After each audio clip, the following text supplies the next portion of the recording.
Good morning, শুভ সকাল। আজ হলো সানডে, ঘড়ির কাঁটা 1:30টার ঘরে, তবুও মর্নিং বলে আপনাদের সঙ্গে আড্ডা শুরু করলাম। সাজুগুজু করে রেডি হয়ে নিয়েছি, যাব সামনের মন্দিরে, ভোগ খাওয়ার নিমন্ত্রণ রয়েছে সেইখানে। আমাদের প্রতিবেশী ওখানে ভোগের আয়োজন করেছে, তা ঘরের সবার নিমন্ত্রণ ছিল। পুপু যাবে না, নিজের জন্য চিকেন রান্না করে খাচ্ছে। আমি ইন্দ্র বেরোবো। আর ভোগ মানে তো জানেনই, ওই 1:30-2টোর মধ্যেই পুরো কমপ্লিট হয়ে যায়। তো চলুন, সাজগোজ ঠিক আছে। কালকের তুলনায় আজ ঠান্ডা অনেক কম, গায়ে সোয়েটার না দিলেও চলে। শাড়ি পরেছি, আমাদের এই পাড়ার সবার নিমন্ত্রণ রয়েছে, তা সেখানে শাড়ি পরে সেজেগুজে না গেলে কি হয় বলুন তো। ওই একে একে যাচ্ছে সব। চলুন। হ্যাঁ, আর এই চাদরটা সেদিন ইন্দ্রর সঙ্গে গিয়ে 200 টাকা দিয়ে কিনলাম। ও বলছে খুব ভালো, তো কবে কিনলে? আমি ওই তো, আমার প্রভু চলে এসছে, ফরিনকে খেতে দেওয়া হয়ে গেছে। আমার প্রভু নিজে নিজে রান্না করছে, কি যে রান্না করছে। কিন্তু সকালবেলায় 100 টাকা চিকেন এনে দিয়েছি, সেটাকে কি সমস্ত দিয়ে ম্যারিনেট করে নিজের মন মতো রান্না করছে। খুব খুশি আজকে, নিজে রাঁধবে, নিজে খাবে, ভালো বলারও কেউ নেই, খারাপ বলারও কেউ নেই।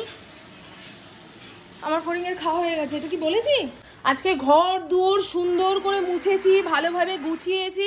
আর যে মোটা ভারী কম্বলটা ছিল সেটা বেঁধে তুলে রেখেছি। মনে হচ্ছে আজ থেকে ঠান্ডা একটু একটু করে কমবে। দাঁড়ান দেখাই বাইরের রোদটা, একদম গনগনে রোদ যাকে বলে সেই রকম রোদ্দুর উঠেছে। শীতকালে এরকম রোদ্দুর না থাকলে হয় বলুন তো? হ্যাঁ, গায়ে শীত কাটে না, জানলা কপাট খুলতে পারি না। এই তো পৌষ সংক্রান্তি চলে গেলে আস্তে আস্তে দিনও বড় হবে, শীতও কমতে থাকবে। আমার দিকে তাকিয়ে বললেন না তো আমাকে কেমন লাগছে? মিষ্টি লাগছে। আর এই যে আমার প্রভুর এক ঢাক এক কাশি, মানে চেনা বাউনের পৈতে লাগে না। আর মেয়ের মুখটা দেখুন, ওর নাকি আজকে শীতই লাগছে না। স্নান করবি তো? না না, চলে যাবো, রান্না করতে। আমি রান্না বন্ধ করে দিচ্ছি, বসে বসে তাহলে। না না, আমাদের ইন্দ্র না খুব ভয় পায়, পুপু গ্যাসের সামনে থাকলেই ও ভয় পায়। ও একদম গ্যাস অফ করে দিয়ে তারপরে বাইরে বেরোবে, ওরকম করলে হবে? আস্তে আস্তে সবই শিখতে হবে। আজকে সোয়েটার বেশিক্ষণ গায়ে রাখা যাবে না, জানো, যা রোদ্দুর উঠেছে। উঠবো? এই রাস্তাটাতে কি ভালো লাগে, সামনে পুকুর, পার্ক। এই কাছাকাছি বাড়ি হলে আমি রোদে এসে পার্কে বসে থাকতাম। সুন্দর।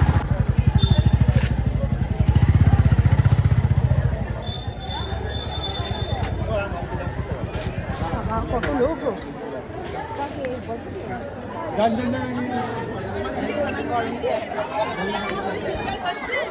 আস্তে আস্তে আস্তে আস্তে আস্তে, হ্যাঁ হ্যাঁ আস্তে আস্তেই যাচ্ছি।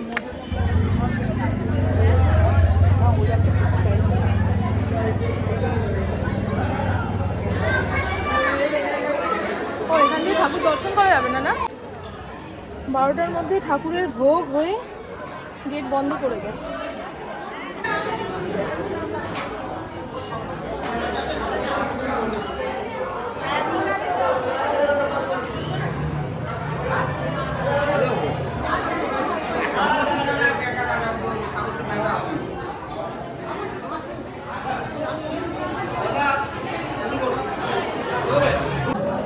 কতখানি করবে,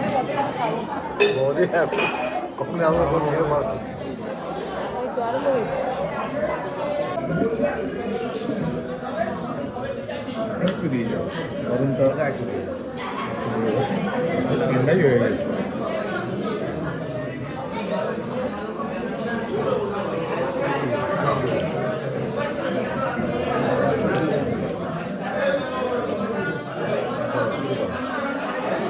এই আর একটু চচ্চড়ি দাও। আমাদের ভোগ খাওয়া কমপ্লিট, ঘড়ির কাঁটা 3টের ঘরে, একদম লাস্ট ব্যাচে খেয়েছি। খেলা হচ্ছে নাকি? উঠছি শোনা, উঠছি বাবা।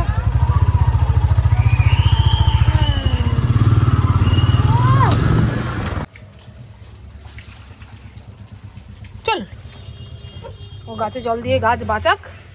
ও মা, তুই খাওয়া হয়ে গেছি। লাল লাল চিকেনের ঝোল, ভালো হয়েছে মা খেতে? টেস্টফুল? রাইস কুকার বন্ধ করে দিতে হয়, আবার যখন খাবো তখন চালিয়ে নিলেই ভাতটা গরম হয়ে যাবে। এই দেখুন আমার পুপু লাল লাল চিকেনের ঝোল বানিয়েছে, একদম অল্প করেই চিকেন এনে দিয়েছিল ইন্দ্র। আচারও দিয়েছিস নাকি এর মধ্যে?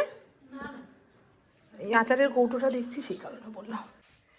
ওরে বাবারে, মোটা মোটা লাগছে। গুড ইভিনিং, শুভ সন্ধ্যা। ঘড়ির কাঁটা প্রায় 8টার ঘরে। বিকেলের পর থেকে জম শীত পড়েছে, কম্বলের ভেতর থেকে বেরোতে পারছিলাম না। তবে রাতের রান্নাবান্না করব। ইন্দ্র সোমবারের ফুলের সঙ্গে এই ফুলও এনেছে।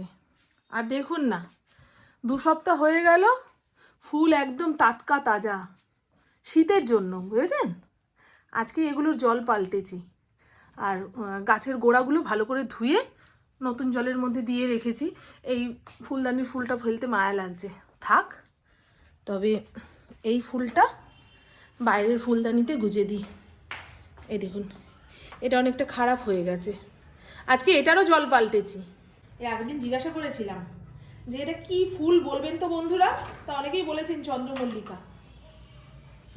অনেকে আবার বলেছেন এই ফুলের যে ডান্ডিগুলো সেটা কেটে মাটিতে পুঁতে দিলে নাকি আবার নতুন করে গাছ হবে, চন্দ্রমল্লিকার গাছ হবে।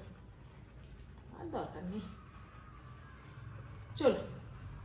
আমার এই ফুল যে কি প্রিয়। আর এই ফুলদানির জলের মধ্যে 1 চামচ চিনি দিয়েছি, তাহলে ফুল অনেকদিন টাটকা তাজা থাকে। নেই কেন? আনা হয় না তাই নেই, আবার আনলে একদম রাক্ষসের মতন খাওয়া হয়, সেই কারণে নেই। এইটা চানাচুরটা শেষ হয়ে গেছে? হ্যাঁ, বাদাম আছে, খা। কিচ্ছু নেই, রান্নাঘর অত খুঁজলে হবে না, কিচ্ছু নেই, ফ্রিজও ফাঁকা। ওই দেখ, তোর একটা জুতো মুখে করে নিয়ে ঘুরছে। কেমন শ্বাসকষ্ট হচ্ছে, নিঃশ্বাস নিতে খুব কষ্ট হচ্ছে। এত ঠান্ডা, এত ঠান্ডা, কিন্তু নিঃশ্বাস নিতে গেলে না ভেতরটা যেন শুকিয়ে যাচ্ছে, নাক জ্বালা পোড়া করছে, মনে হচ্ছে জলের খুব অভাব শরীরে। কিন্তু জল খাচ্ছি, মনে হচ্ছে এক্ষুনি মানে নিঃশ্বাস প্রশ্বাস নিতে গেলে নাক দিয়ে হুড় করে রক্ত বেরিয়ে আসবে, এরকম মনে হচ্ছে। আর এর আগের দিনও দেখলাম পেটটা গন্ডগোল করেছিল, আজকেও দেখছি পেটটা কেমন গুড়গুড় গুড়গুড় করছে। অতি শীতেও যে পেট খারাপ হয় এই প্রথম বছর টের পাচ্ছি। অন্যান্য বছর কাশি হয়, কিন্তু এবছর সেটা হয়নি। তবে এই নিঃশ্বাস নিতে খুব কষ্ট হচ্ছে আমার, ভেতরটা শুকিয়ে গেছে গো।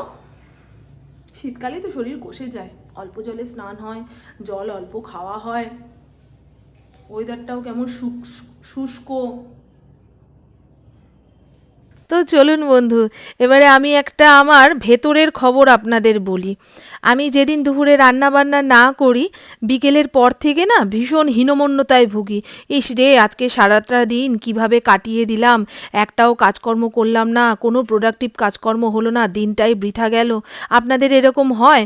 তবে প্রত্যেক দিন রান্নাও যে করতে ইচ্ছা করে না, একটুখানি ছুটি ছাটা পেলে ভালোও লাগে। সে যাই হোক, ইন্দ্র অনেকটা পরিমাণে আদা এনেছিল, সেই আদাটা বাইরে থাকতে থাকতে পুরো শুকিয়ে কাঠ হয়ে যাবে, ঘষে বেটে কোনো তরকারিতে দেওয়া যাবে না।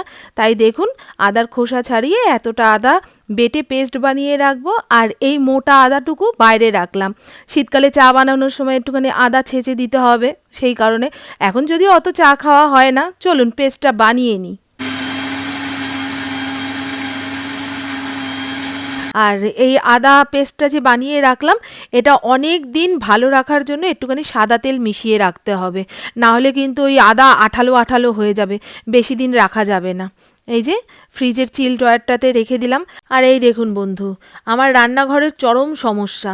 এই যে কলপাটটা আমি ধুয়ে ভালো করে শুকনো করে মুছে নেব, কিছুক্ষণ পরে সুইমিং পুলের মতন জল জমে থাকবে। আসলে সব কিছু ধুয়ে ধায়ে একদম গ্যাস ওভেন পর্যন্ত নিয়ে যেতে যেতে আঙুল চুয়ানো জলগুলো যে গ্যাস টেবিলের ওপরে পড়ে, তাতে হয়ে যায় গ্যাস টেবিল স্যাঁতস্যাঁতে। এরকম স্যাঁতস্যাঁতে গ্যাস টেবিলের উপরে কাজ করতে না গা শিরশির করে। দেখেছেন কত সুন্দর শুকনো করে মুছে নিলাম। এইবারে দেখুন, ডালটা ধোবো কিংবা চালটা ধোবো, ব্যাস ওই বাটি নিয়ে যেতে যেতেই এতটুকু জল গ্যাস টেবিলের উপরে পড়ে গেল। ইন্দ্রকে বলেছি নতুন করে যখন রান্নাঘর করবে তখন গ্যাস ওভেনের পাশাপাশি ওই কলের সিঙ্কটা রাখবে, তাহলে চটপট ধুয়ে ফটাফট এই কড়াইয়ের মধ্যে বসিয়ে দেবো, অত জল চুইয়ে এদিক ওদিকে পড়বে না, রান্নাঘরটা একটু শুকনো থাকবে। আর এই তো বন্ধু আমার রাতের রান্না বান্না কমপ্লিট। টমেটো দিয়ে মুসুর ডাল একটু ঘন ঘন করেই করলাম, কালকে যদি থাকে তাহলে ইন্দ্রর জন্য আর চিন্তা করতে হবে না, শুকনো শুকনো কিছু রেঁধে বেড়ে খাবো।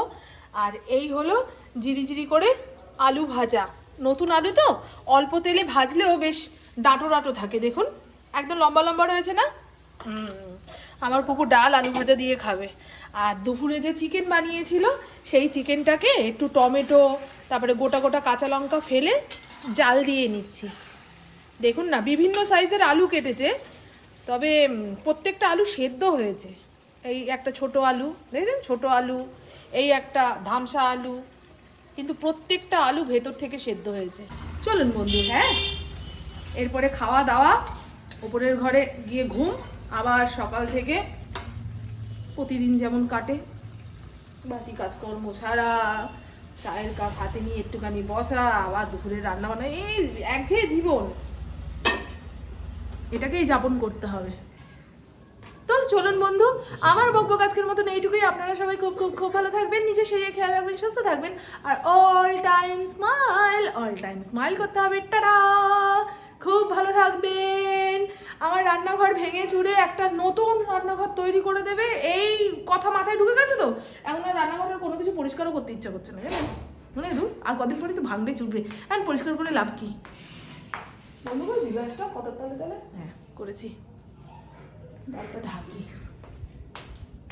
টাটা বন্ধু, টাটা, খুব ভালো থাকবেন। হ্যাঁ, শীতটা কমে যাচ্ছে অনেকটাই, শীত চলে যাচ্ছে, প্রভুর খুব কষ্ট, প্রভুর এই ওই ওই ওই ভাতের হাঁড়ি থেকে ভাত ভাগ করে খেতে হবে। আমার প্রভু শীতকাল খুব ভালোবাসে, এই সোয়েটার পরে রাস্তাঘাটে বেরোচ্ছে, ওর তো সবসময় ঘুরে ঘাড়ে কাজ, একবার এই ব্যাংকে যাচ্ছে, একবার মিউনিসিপ্যালিটি যাচ্ছে, গাড়ি নিয়ে দৌড়াদৌড়ি, অতিরিক্ত গরম করলে এগুলো করতে পারে না। শীতকাল ওর জন্য ঠিক আছে। আবার আমি ভাবি কি শীতকালে এই ঘরে জলের কাজ করব কি করে গো, সাঁতার কাটবো কি করে, ঠান্ডা লাগবে, ওই জন্য আমার শীতকাল পছন্দ না। মানে হালকা হালকা গরম থাকবে সেই ওয়েদারটা পছন্দ, মানে বসন্তকাল আমার খুব পছন্দ। আর এতক্ষণ ওদের কাছে গল্প করলাম না যে কাল সকালবেলায় হাঁটতে যাব, সবাই বলে হ্যাঁ যাও যাও যাও, কিন্তু কাল সকালবেলায় আমি আর উঠতে পারবো না, কি আলিস্য, কম্বলটা গা থেকে সরালেই মনে হয় কি কারেন্ট মারছে, ভীষণ আলিস্যতে ধরেছে। কিন্তু সময় করে একটু হাঁটতে বেরোলে, অন্তত 30 মিনিট হাঁটলে না দেখবেন শরীরটা ঝরঝরে হয়ে যাবে, মন মেজাজ ভালো থাকবে। আমি অনেক আগে যখন প্রত্যেক দিন সকালবেলায় হাঁটতে বেরোতাম, তা গঙ্গার ধারে আমার থেকে বয়স্ক কিংবা আমার বয়সী অনেকের সঙ্গে বন্ধুত্ব হয়েছিল। ওই হাঁটাহাঁটি করার পরে 10-15 মিনিট তাদের সঙ্গে গল্পগুজব করে বাড়িতে আসতাম, মনে হয় সারাদিন ঝরঝরে ফুরফুরে লাগতো, মনটা, শরীরটার কথা বলছি না। হ্যাঁ, কিন্তু এখন মনে হয় এই ঘরে দরজা জানলা বন্ধ করে থাকতে থাকতে মাথা খারাপ হয়ে যাচ্ছে, একটুখানি বাইরে বেরোনো দরকার। দেখি, চলুন, টাটা টাটা।